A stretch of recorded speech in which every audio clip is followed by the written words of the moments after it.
Capstone presentation. This is brought to you by Caitlin, Marin, Emma, and myself. For our capstone, we were given the unknown microorganism number 3, and our goal was to determine its identity. This raises the question, how can microbiological laboratory methods distinguish unknown microorganisms? Well, if microorganisms have different metabolic processes, then it is possible to distinguish them through diagnostic tests / media because they have unique characteristics. In this capstone, the hypothesis was applied by using different media / tests to determine the unknown microorganism number 3. In the end, based on our results, the unknown microorganism was Staphylococcus aureus. How so? Focusing on the genus first, there are multiple characteristics that unite the Staphylococcus genus together. One of them is that they are gram-positive in cocci shape. Based on our gram stain, the individual purple bacteria indicate gram-positive, and they are also spherical in shape and in clusters. Another characteristic is that the genus are facultative anaerobes. Based on our results, growth occurred in both the aerobic and anaerobic test tubes, indicating that it can produce energy with or without oxygen. Furthermore, the whole genus can grow on 5% agar plates. These 3 characteristics are not unique to the genus, as there are other bacteria such as Enterococcus and Micrococcus that share these characteristics. The Staphylococcus genus can also undergo glucose fermentation, which Micrococcus cannot. The color change from the original red to a yellow indicates fermentation, along with growth at the bottom of the test tube. Growth also occurred on the MSA plates, also known as the mannitol salt agar plates. Furthermore, the original plate was pink and red, but changed to a sort of light orange. Lastly, the catalase test was performed by dropping hydrogen peroxide on the nutrient agar plate. The formation of bubbles indicate the presence of catalase. Thus isolating the Staphylococcus genus, there are diagnostic characteristics of Staphylococcus aureus that separate it from the rest of the Staphylococcus species. These include mannitol fermentation, sucrose fermentation, and lactose fermentation. The color change for mannitol fermentation from an orange to a red, sucrose orange to yellow, and lactose a dark orange to a light orange indicates fermentation, along with growth at the bottom of the test tubes. Another diagnostic characteristic is nitrate reduction. After the addition of the nitrate reagent A and B, the solution turned to a very beautiful neon pink solution, indicating the presence of nitrite. Staphylococcus aureus can also undergo beta hemolysis. Based on our plate,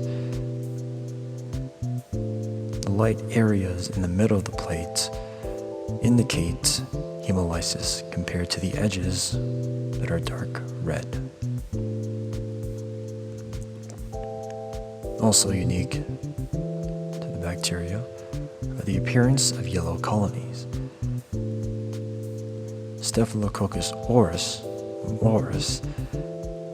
also means yellow or golden, and this yellow or golden appearance is unique to Staphylococcus aureus. For the iodine test, there may be some presence of amylase in this strain, as amylase can either be present or not present in Staphylococcus aureus. No other Staphylococcus contains amylase.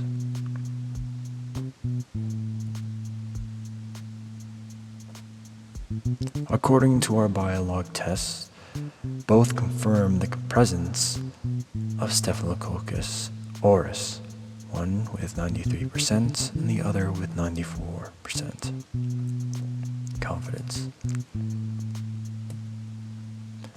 Unfortunately, Staphylococcus aureus is not considered a friendly bacteria, but a common clinical pathogenic bacterium.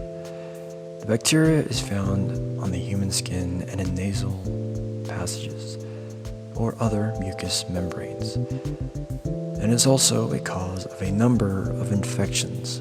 These include folliculitis, infection of the hair follicles, osteomyelitis, which is infection of the bones, and periodontitis, infection of the joints.